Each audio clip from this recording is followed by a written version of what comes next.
बिस्मिल्लाहिर्रहमानिर्रहीम। अस्सलाम वालेकुम students, my name is Abdurrahman and I am teaching you biology. Students, इस सेशन में हम चैप्टर नंबर 9 का अहम तरीन टॉपिक स्टडी करने जा रहे हैं and that is about the life cycle of Adiantum. Okay, इसका स्ट्रक्चर वगैरह हम प्रीवियस सेशन में स्टडी कर चुके हुए हैं और आज हम इसके सिर्फ लाइफ साइकिल पे मेन फोकस करेंगे। इंपॉर्टेंट लॉन्ग क्वेश्चन है और इसके अंदर एक और शॉर्ट क्वेश्चन भी है जो भी मैं आपको बोर्ड पे बताता हूँ। तो डिटेल्स बोर्ड पे देखते हैं। ऑलराइट, सबसे पहले तो स्टूडेंट्स मैं आपको एक टर्म बताता हूं that is related to the life cycle of Adiantum. और ये टर्म क्या है, इसके लिए आप याद रखें heteromorphic alternation of generations. Alright, और फिर इसके साथ ही साथ एक और term Diplo haplontic life cycle. Alright, अब ये जो दो चीजें मैंने मेंशन की हैं बोर्ड के ऊपर, ये आपके जहन में होनी चाहिए जब कभी भी आप ब्रायोफाइट्स का या ट्रेक्योफाइट्स का लाइफ साइकिल स्टडी करें या उसको लिखने लगे तो इन दो पॉइंट्स को अपने जहन में जरूर रखिएगा। पहले वाली चीज हमने लिखी है हेट्रोमॉर्फिक अल्टरनेशन ऑफ जेनरेशन। इसका मतलब यह है कि इसके लाइफ साइकिल में दो मुख्तलिफ इकसाम की जेनरेशंस होंगी। एक जनरेशन स्पोरोफाइट जनरेशन और दूसरी जनरेशन गेमिटोफाइट जनरेशन। ऑलराइट, दूसरी तरफ हमने ये लिखा है डिप्लोहैप्लॉन्टिक और इसका एक और नाम भी होता है हैप्लोडिप्लॉन्टिक लाइफ साइकिल। ओके, अब ये डिप्लोहैप्लॉन्टिक से क्या मुराद है कि one phase of the life cycle it will B haploid and the other phase of the life cycle it will B diploid. Alright, तो वो कौन कौन सी दो जनरेशन हैं जिनके मुतालिक हम ये सारी बातें कर रहे हैं? The first one is the sporophyte generation.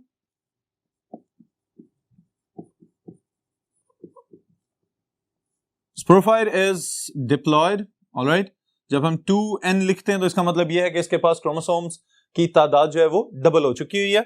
Alright, इसके साथ ही साथ this is the dominant phase और इसके साथ प्रोमिनेंट या कंस्पिकुअस की टर्म आप याद रखिएगा।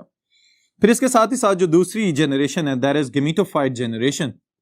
And what do you know about the gametophyte generation of the ferns? This generation is reduced, पहले की निस्बत छोटी हो चुकी है। Alright, it is small.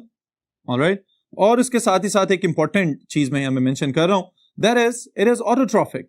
Alright, ऐसा नहीं है कि अगर जो स्पोरोफाइट जनरेशन है वो डोमिनेंट हो चुकी है या फोटोसिंथेटिक हो चुकी है, इंडिपेंडेंट हो चुकी है, तो ऐसा नहीं है कि जो गेमिटोफाइट जनरेशन है अब वो डिपेंडेंट हो जाए स्पोरोफाइट पे। It is still autotrophic and it is separate, अलहदा से एक अपनी इंडिविजुअल पहचान के साथ ग्रो करती है गेमिटोफाइट फेज। और ये आप याद रखिएगा कि the gametophyte is not dependent on sporophyte.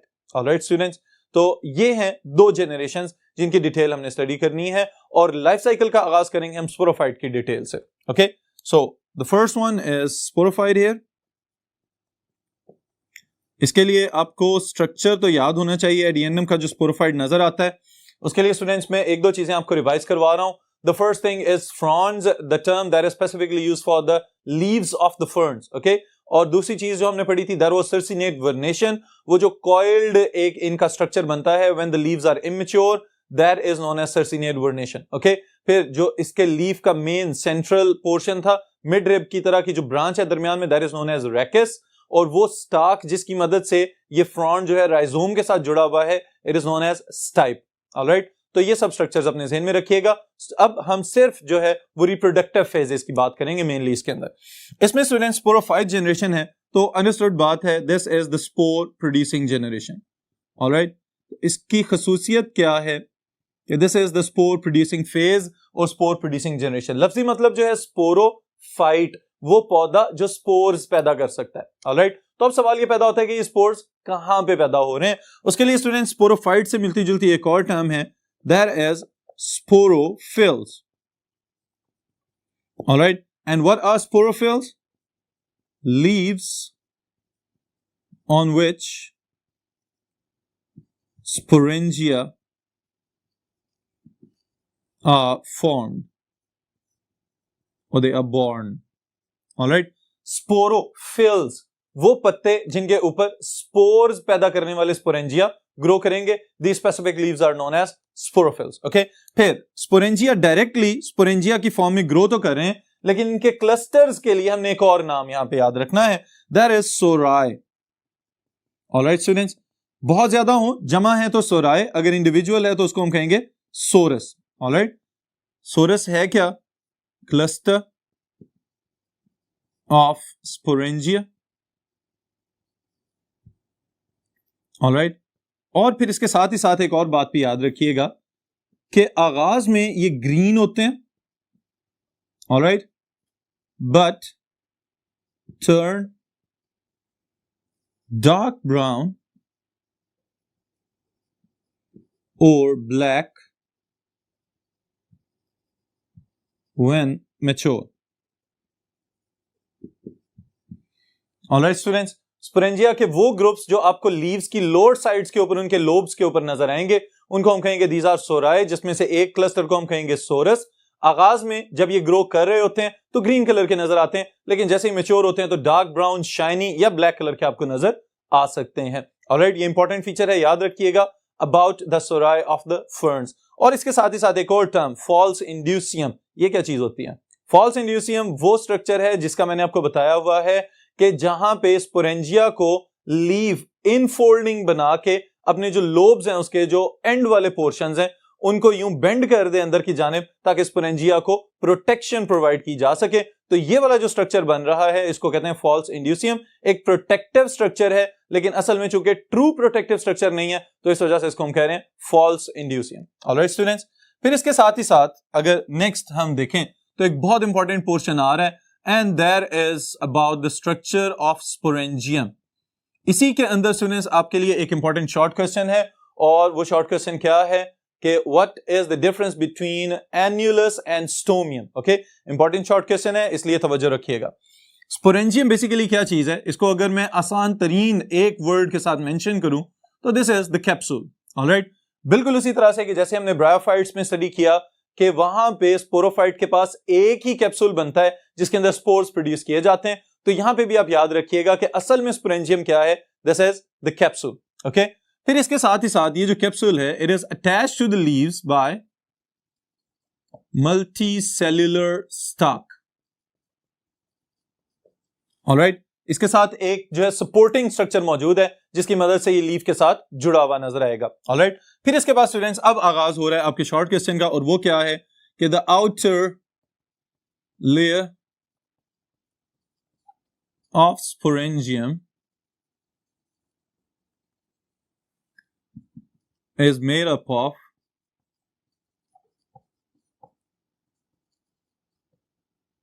thin layer of cells, all right, with thick cell walls. all right, ये जो थिकनेस है स्टूडेंट्स हम सेल्स की जिनकी बात कर रहे हैं, इसके लिए एक मल्टीपल चॉइस क्वेश्चन स्टेटमेंट बनेगी, वो मैं अभी आपको नोट करवाता हूं. Now the short question begins here. What is the difference between annulus and stomium? all right, उसके लिए जरा ऊपर वाली स्टेटमेंट पे गौर करें कि जो स्पोरेंजियम की आउटरमोस्ट लेयर है वो थिन सेल्स की लेयर पे मुश्तमिल है. ओके, यानी बिल्कुल ही सेल्स की एक बारीक सी तय है, लेकिन यहां पे मल्टीपल चॉइस क्वेश्चन स्टेटमेंट ये है कि इस थिन लेयर ऑफ सेल्स की जो सेल वॉल्स हैं वो मखसूस किस्म के एंगल्स के ऊपर थिक की जा चुकी हैं, यानी कि थिक हो चुकी हुई हैं. ऑलराइट, अब इसमें याद रखिएगा कि अगर हम एन्युलस की बात करें तो हम ये कहेंगे it covers 3/4 of capsular wall. all right,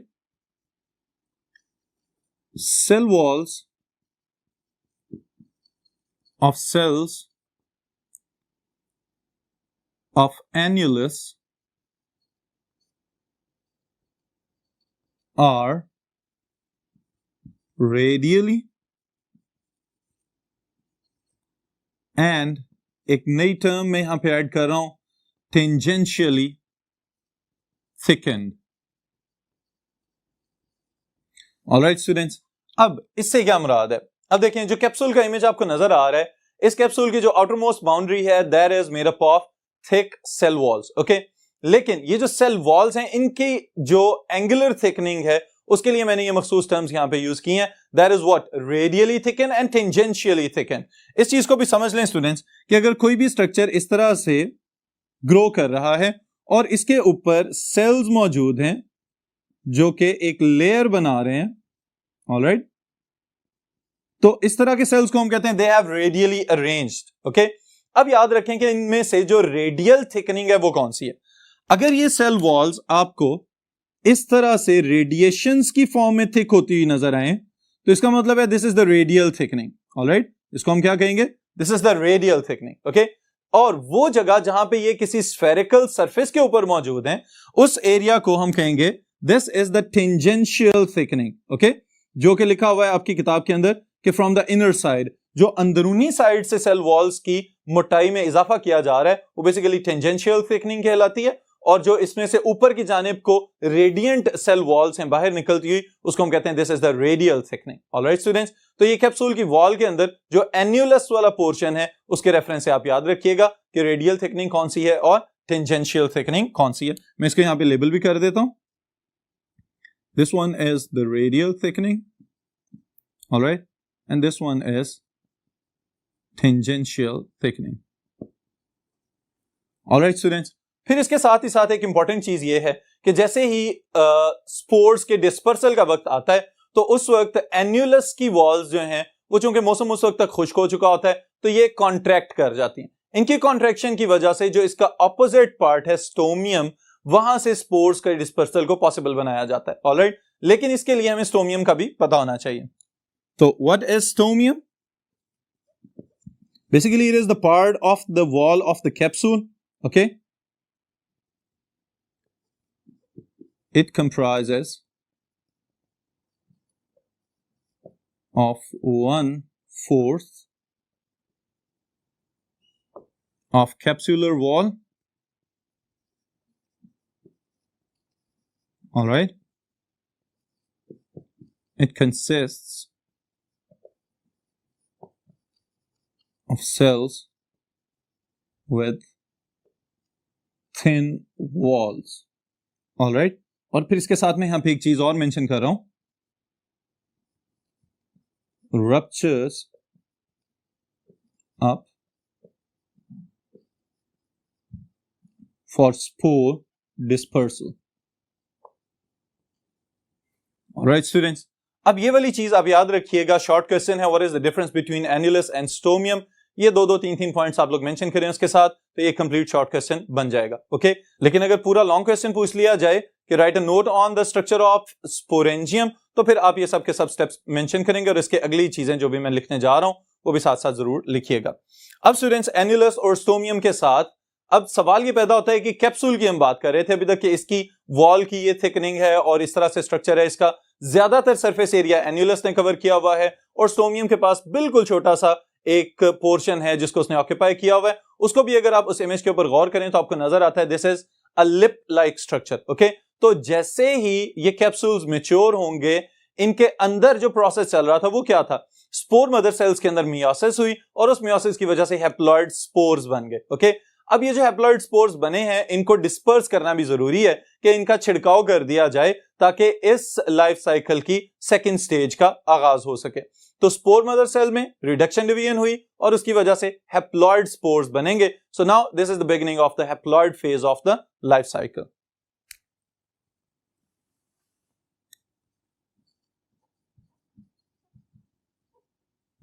Spores, they are basically haploid, all right, and they are produced within the sporangium,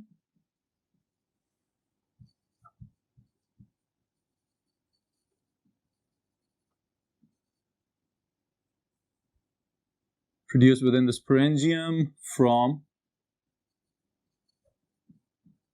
spore mother cell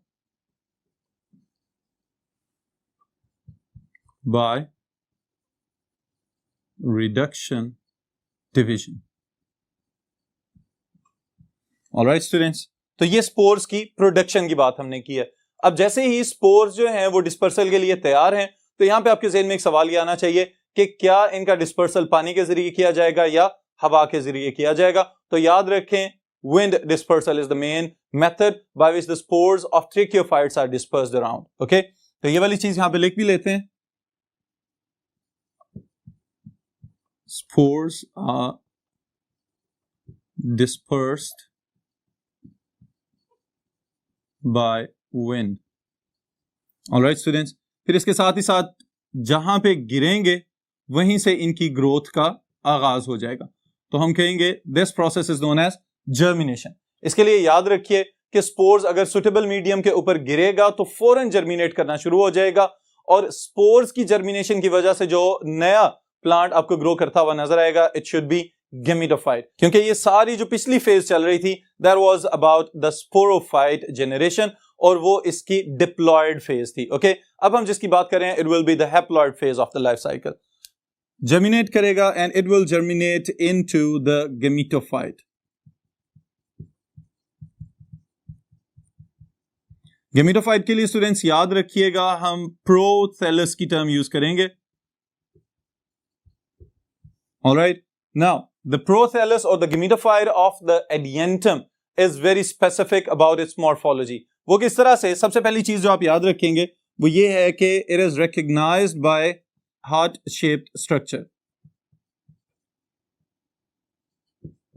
alright, फिर उसके बाद स्टूडेंट्स बाकी प्रॉपर्टीज क्या हैं, स्मॉल है, रिड्यूस्ड है, इंडिपेंडेंट है, and it is autotrophic. Alright, अब अगर हम इसकी थिकनेस की बात करें तो उसके लिए मैं एक टर्म यहां पे लिख रहा हूं, that is cushion like structure.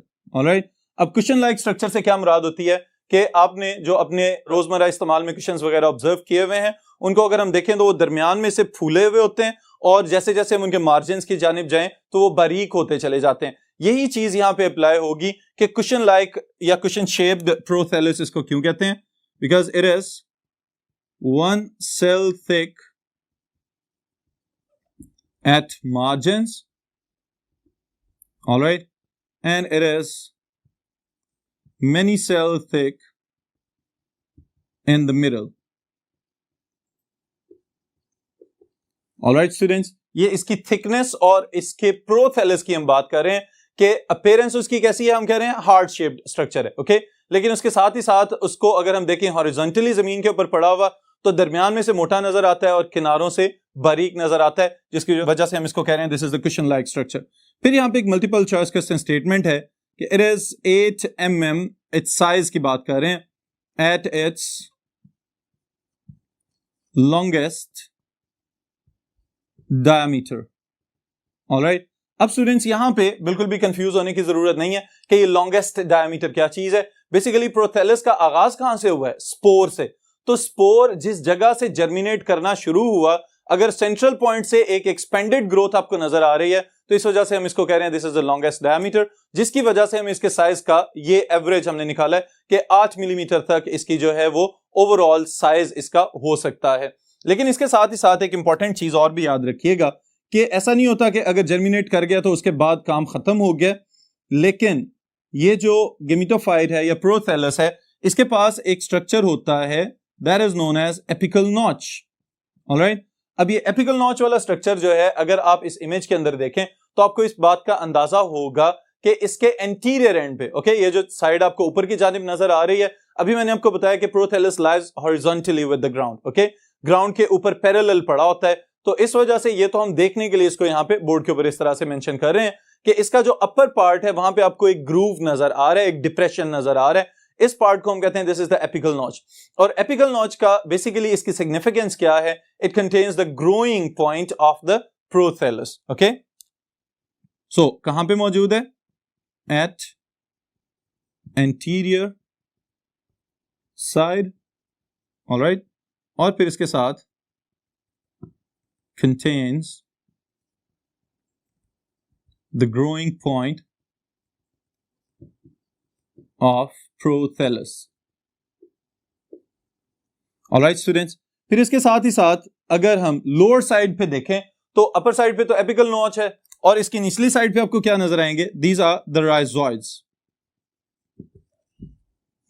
Rhizoids की थिकनेस भी याद रखिएगा, these are 1 cell thick hair like structures. और राइजोइड्स का हमेशा क्या काम होता है कि एक तो एंकरेज प्रोवाइड करेंगे, सॉइल के साथ उसको पकड़ के रखेंगे फर्मली, और इसके साथ ही साथ दूसरा काम क्या करेंगे? मिनरल्स और वाटर को एब्जॉर्ब करेंगे और प्रोथेलस को प्रोवाइड करते जाएंगे। फिर स्टूडेंट्स इंपॉर्टेंट चीज जो है to complete the life cycle, that is about its reproductive structures. और रिप्रोडक्टिव स्ट्रक्चर्स कौन कौन से हैं इसके पास? Archegonia and antheridia. और अब तक तो आपको याद हो जाना चाहिए, archegonia are the female reproductive structures, antheridia are the male reproductive structures. Archegonia क्या करेंगे? They will produce a single non motile egg, okay. और एंथेरिडिया क्या करेंगे? They will produce ciliated antherozoids और sperms, okay.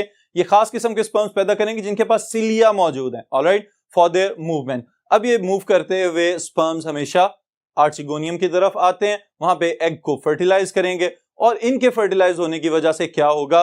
There will be the start और the beginning of the next phase of the life cycle, and that is the diploid phase, okay. क्योंकि sperms भी haploid हैं, egg भी haploid है, n + n is equal to 2n, okay. तो diploid नए sporophyte plant का आगाज होगा, और वहीं से फिर ये लाइफ साइकिल जो है फिर 0 से स्टार्ट होगा, and it will continue. Alright students, तो ये सारे का सारा आपने याद रखना है life cycle of Adiantum long question के पॉइंट ऑफ व्यू से। इसके अंदर शॉर्ट क्वेश्चन क्या हमने अभी तक मेंशन किया है? That was about annulus and stomium, alright. फिर इसके साथ स्टूडेंट्स जब गेमेटोफाइट जनरेशन बने तो इस गेमेटोफाइट के अंदर एंथेरिडिया और आर्चिगोनिया, फिर उनकी फर्टिलाइजेशन होगी, जाइगोट बनेगा, और उससे आगे प्रोसेस जो है वो लाइफ साइकिल का चलता चला जाएगा। This is the end of today's session. इंशाल्लाह ताला मुलाकात होगी नेक्स्ट सेशन में नेक्स्ट टॉपिक के साथ।